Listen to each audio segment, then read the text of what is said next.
नमस्कार, ICTS की night bulletin दिन भर बिहार में आपका स्वागत है। मैं हूं आपके साथ प्रीति झा। खबरों की शुरुआत करेंगे, लेकिन उससे पहले एक नजर डालते हैं आज की सुर्खियों पर।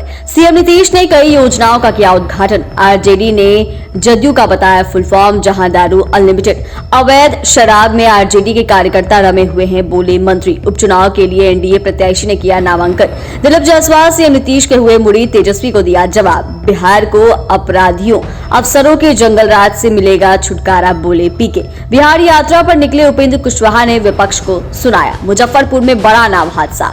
पटना में प्रॉपर्टी डीलर की हत्या। तूफान दाना का असर दिखा बिहार में। और अब खबरें विस्तार से। मुख्यमंत्री नीतीश कुमार ने एक अरण्य मार्ग स्थित संकल्प में रिमोट दबाकर पंचायती राज विभाग के अंतर्गत 7,160 करोड़ रुपए की लागत की 2,615 पंचायत सरकार भवन एवं राज्य पंचायत संसाधन केंद्र सोनपुर के भवन का शिलान्यास किया। साथ ही 13 जिला पंचायत संसाधन केंद्रों, 65 पंचायत सरकार भवन, ई ग्राम कचहरी, कोर्ट मैनेजमेंट सिस्टम और जिला परिषद पोर्टल का उद्घाटन किया। इस अवसर पर आयोजित कार्यक्रम को संबोधित करते हुए मुख्यमंत्री ने कहा कि बहुत खुशी की बात है कि आज 2,615 पंचायत सरकार भवनों का शिलान्यास किया गया है। हमारा शुरू से ही पंचायत सरकार भवन बनाने का इस पर जोर है। हमारा कॉन्सेप्ट है पंचायती राज संस्थाओं में वैसी व्यवस्था हो जो राज्य सरकार की होती है। सारण, सिवान, गोपालगंज और मुजफ्फरपुर में जहरीली शराब से 45 से ज्यादा मौतें हुई है। इन मौतों पर बिहार में सियासत जारी है।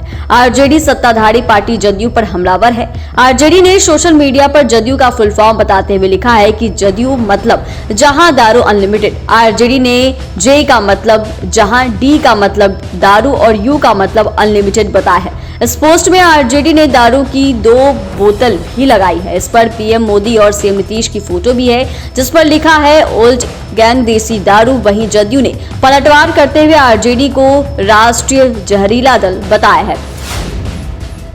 बिहार में जहरीली शराब से मौत पर सियासत जारी है। मुख्य विपक्षी दल आरजेडी ने जदयू का फुल फॉर्म जहां दारू अनलिमिटेड बताया। इस पर मद्य निषेध विभाग के मंत्री रत्नेश सदा ने पलटवार किया है।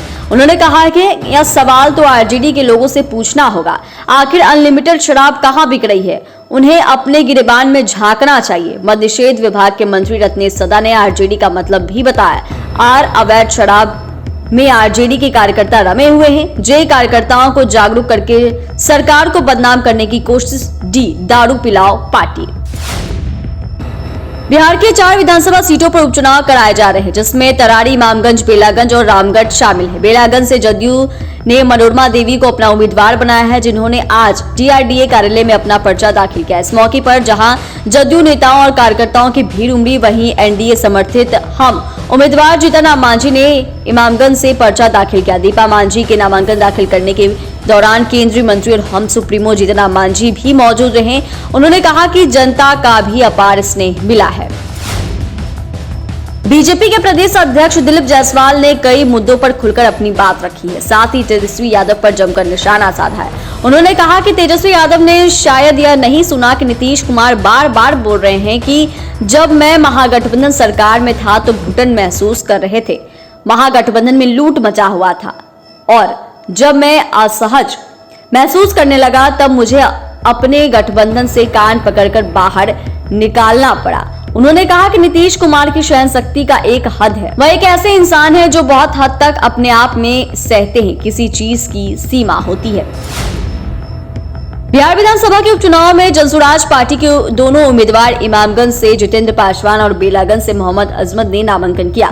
दोनों उम्मीदवार के साथ नामांकन के लिए पहुंचे जनसुराज के सूत्रधार प्रशांत किशोर ने कहा कि यह हमारे नहीं, जनता का कैंडिडेट है। बिहार में विकल्पहीनता के अभाव में लालू के डर से भाजपा और भाजपा के डर से लालू को जो वोट मिलता था उससे आजादी का अभियान है। आज पूरा विश्वास है कि 35-30 साल से लालू जी के जो अपराधियों का जंगल राज था और अभी जो अफसरों का जंगल राज रहा है, अधिकारियों का जंगल राज रहा है, उससे मुक्ति मिल जाएगी। बिहार यात्रा को लेकर जहानाबाद पहुंचे राष्ट्रीय लोक मोर्चा के राष्ट्रीय अध्यक्ष राज्यसभा सांसद उपेंद्र कुशवाहा ने भाजपा सांसद प्रदीप सिंह के द्वारा दिए गए बयान पर प्रतिक्रिया दी है। उन्होंने कहा कि एक संवैधानिक पद पर रहने वाला व्यक्ति इस प्रकार का अगर बात बोलता है तो यह काफी निंदनीय है। उन्होंने कहा कि हिंदुस्तान में हर जाति धर्म के लोग रह रहे हैं। कहीं से कोई खतरा नहीं है। वहीं तेजस्वी यादव के ईंट से ईंट बजाने के सवाल पर उन्होंने कहा कि विपक्ष के लोग हैं, जो मन में आ रहा है वो बोल रहे हैं। नीतीश कुमार का शासन जब से बिहार में चल रहा है तब से लेकर आज तक कोई बड़ी घटना नहीं घटी। नीतीश कुमार के शासन के पहले नरसंहार में दंगा होती थी। केंद्रीय मंत्री गिरिराज सिंह के द्वारा निकाली गई हिंदू स्वाभिमान यात्रा के संबंध में कहा गया कि यह यात्रा उनकी निजी यात्रा है। उन्होंने कहा कि बिहार में कहीं भी हिंदू खतरा में नहीं है, ना हिंदू खतरा में है, ना मुसलमान खतरा में है। मुजफ्फरपुर जिले में बागमती नदी को पार कर रहे यात्रियों से भरी एक नाव दुर्घटनाग्रस्त हो गई। नाव पर तकरीबन 1 दर्जन लोग सवार थे। हालांकि घटना के बाद स्थानीय लोगों ने कई लोगों को सुरक्षित बाहर निकाल लिया, तो कई लोग अभी भी लापता बताए जा रहे हैं। वह इस घटना के बाद मौके पर हड़कंप मच गया है। मामले की सूचना मिलते ही एसडीआरएफ की टीम मौके के लिए रवाना हो गई। पूरा मामला मुजफ्फरपुर जिले के औराई प्रखंड के सरहचिया पंचायत के फतेहपुर गांव का है, जहां के 10 लोग एक नाव पर सवार होकर अपने मवेशी के लिए बागमती नदी के उपधारा को पार कर चारा लाने के लिए जा रहे थे। इसी दौरान बागमती के उपधारा में नाव अनियंत्रित होकर पलट गई। पटना में प्रॉपर्टी डीलर अमित कुमार की गोली मारकर हत्या कर दी गई। घटना फुलवारीशरीफ थाना क्षेत्र के द्वारिका अपार्टमेंट स्थित बिस्कुट फैक्ट्री के पास की है। घटना को अंजाम देने के बाद बाइक सवार अपराधियों ने फायरिंग करते हुए वहां से भाग निकले। स्थानीय लोगों ने आनन फानन में अमित को इलाज के लिए नर्सिंग होम में भर्ती कराया, जहां इलाज के दौरान उसकी मौत हो गई। घटनास्थल से पुलिस ने एक मैगजीन, 2 खोखा बरामद किया है। पुलिस का यह मानना है कि अपराधियों के द्वारा 2 गोली चलाई गई। पुलिस ने 2 खोखा घटनास्थल से बरामद होने की बात बताई है। वहीं स्थानीय लोगों का कहना है कि अपराधियों के द्वारा 8 से 9 राउंड गोलियां चलाई गई।